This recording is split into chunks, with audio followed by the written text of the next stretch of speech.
ಚಿತ್ರದುರ್ಗದ ರೇಣುಕಾಸ್ವಾಮಿ ಹತ್ಯೆ ಪ್ರಕರಣದಲ್ಲಿ ಬಂಧನಕ್ಕೆ ಒಳಗಾಗಿರುವಂತಹ ನಟ ದರ್ಶನ್ಗೆ ಮತ್ತೊಂದು ಸಂಕಷ್ಟ ಎದುರಾಗಿದೆ. ಈ ಹಿಂದೆ ತನ್ನ ಒಡೆತನದ ಫಾರ್ಮ್ ಹೌಸ್ ನಲ್ಲಿ ವಿಶಿಷ್ಟ ಬಗೆಯ ಒಂದು ಬಾತುಕೋಳಿಯನ್ನ ಸಾಕಣೆ ಮಾಡಿದ್ರು ಎಂಬ ನಿಟ್ಟಿನಲ್ಲಿ ಅವರ ವಿರುದ್ಧ ಅರಣ್ಯ ಇಲಾಖೆ ಎಫ್ಐಆರ್ ದಾಖಲಾಗಿತ್ತು. ಇದೀಗ ಅವರ ವಿರುದ್ಧ ಚಾರ್ಜ್ ಶೀಟ್ ಸಲ್ಲಿಸೋದಕ್ಕೂ ಕೂಡ ಇದೀಗ ಎಲ್ಲಾ ರೀತಿಯ ಸಿದ್ಧತೆಗಳನ್ನ ಮಾಡ್ಕೊಳ್ಳಲಾಗಿದೆ. ನಾನು ಇವತ್ತು ಏನು ನಟ ದರ್ಶನ್ ರವರ ಪತ್ನಿ ಹೆಸರಿನಲ್ಲಿರುವಂತಹ ದರ್ಶನ್ ರವರ ಒಡೆತನದ ಫಾರ್ಮ್ ಹೌಸ್ ನಲ್ಲಿ ಇದ್ದೇನೆ.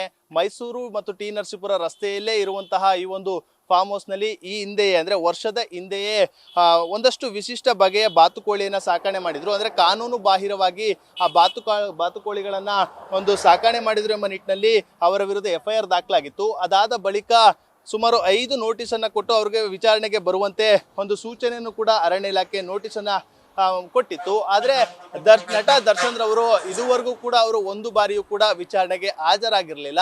ಆ ನಿಟ್ಟಿನಲ್ಲಿ ಇದೀಗ ಅರಣ್ಯ ಇಲಾಖೆಯು ಕೂಡ ಈ ಒಂದು ಪ್ರಕರಣ ಏನು ರೇಣುಕಾಸ್ವಾಮಿ ಹತ್ಯೆ ಪ್ರಕರಣದಲ್ಲಿ ಬಂಧನಕ್ಕೆ ಒಳಗಾದ ಬಳಿಕ ಎಚ್ಚೆತ್ತುಕೊಂಡಿದೆ. ಅವರ ವಿರುದ್ಧ ಇದೀಗ ಚಾರ್ಜ್ ಶೀಟ್ ಸಲ್ಲಿಸೋದಕ್ಕೂ ಕೂಡ ಇದೀಗ ಎಲ್ಲ ರೀತಿಯ ತಯಾರಿಗಳನ್ನ ಮಾಡ್ಕೊಂಡಿರುವಂಥದ್ದು. ನೀವು ನೋಡ್ತಾ ಇದ್ದೀರಾ, ಇದೇ ಫಾರ್ಮ್ ಹೌಸ್ ನಲ್ಲಿ ಈ ಹಿಂದೆ ಒಂದು ವಿಶಿಷ್ಟ ಬಗೆಯ ಬಾತುಕೋಳಿಯನ್ನ ಅವರು ಸಾಕಾಟ ಮಾಡಿದ್ರು.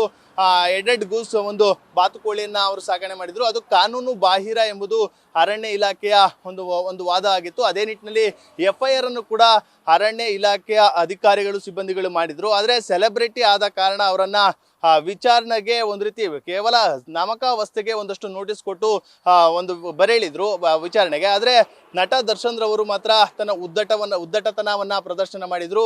ಆ ನಿಟ್ಟಿನಲ್ಲಿ ವಿಚಾರಣೆಗೂ ಕೂಡ ಬರದೆ ಒಂದು ರೀತಿ ಒಂದು ಅಸಡ್ಡೆಯನ್ನ ತೋರಿಸಿದ್ರು. ಆದರೆ ಇದೀಗ ಕೊನೆಗೂ ಅರಣ್ಯ ಇಲಾಖೆಯ ಅಧಿಕಾರಿಗಳು ಎಚ್ಚೆತ್ತುಕೊಂಡಿದ್ದಾರೆ. ಅದರಲ್ಲೂ ಕೂಡ ಪ್ರಮುಖವಾಗಿ ಈ ಒಂದು ಪ್ರಕರಣದಲ್ಲಿ ಅಂದ್ರೆ ವಿಶಿಷ್ಟ ಬಗೆಯ ಬಾತುಕೋಳಿಯನ್ನ ಕಾನೂನು ಬಾಹಿರವಾಗಿ ಸಾಕಿದ್ದಾರೆ ಎಂಬುದು ಅವ್ರಿಗೆ A3 ಆರೋಪಿಯನ್ನಾಗಿ ಮಾಡಿಕೊಳ್ಳಲಾಗಿತ್ತು. ಇನ್ನು ಈ ಒಂದು ಫಾರ್ಮ್ ಹೌಸ್ ವಿಜಯಲಕ್ಷ್ಮಿ ಅವರ ಹೆಸರಿನಲ್ಲಿರುವಂಥದ್ದು. ಆ ನಿಟ್ಟಿನಲ್ಲಿ ಅವರನ್ನ A1 ಆರೋಪಿಯನ್ನಾಗಿ ಮಾಡಿಕೊಳ್ಳಲಾಗಿತ್ತು. ಇನ್ನು A2 ಆರೋಪಿ ಇಲ್ಲಿನ ಪ್ರಾಪರ್ಟಿ ಮ್ಯಾನೇಜರ್ ನಾಗರಾಜ್ ಅವರನ್ನು ಕೂಡ ಮಾಡಿತ್ತು. ಆ ನಿಟ್ಟಿನಲ್ಲಿ ಇದೀಗ ಸದ್ಯ ಅರಣ್ಯ ಇಲಾಖೆಯ ಸಿಬ್ಬಂದಿಗಳು ಅಧಿಕಾರಿಗಳು ಈಗಾಗಲೇ ಅವರ ಮೇಲೆ ಎಫ್ಐಆರ್ ಅನ್ನ ದಾಖಲಿಸಿದ್ರು. ಆ ಒಂದು ಎಫ್ಐಆರ್ಗೆ ಅನುಗುಣವಾಗಿ ಇದೀಗ ಚಾರ್ಜ್ ಶೀಟ್ ಸಲ್ಲಿಸೋದಕ್ಕೆ ಇದು ಎಲ್ಲ ರೀತಿಯ ತಯಾರಿಯನ್ನು ಅರಣ್ಯ ಇಲಾಖೆಯ ಸಿಬ್ಬಂದಿಗಳು ಮಾಡ್ಕೊಂಡಿದ್ದಾರೆ. ಏನಾದರೂ ಚಾರ್ಜ್ ಶೀಟ್ ಸಲ್ಲಿಕೆ ಆದ್ರೆ ಖಂಡಿತವಾಗಿ ಕೂಡ ಇದು ನಟ ದರ್ಶನ್ ರವರಿಗೆ ಸಂಕಷ್ಟ ಎದುರಾಗುವುದರಲ್ಲಿ ಯಾವುದೇ ಅನುಮಾನ ಇಲ್ಲ ಅಂತಾನೆ ಹೇಳ್ಬೋದು. ಕ್ಯಾಮ್ರಾ ಪರ್ಸನ್ ಹರ್ಷಿ ಜೊತೆ ನಂದೀಶ್, ನ್ಯೂಸ್ ಫಸ್ಟ್ ಮೈಸೂರು.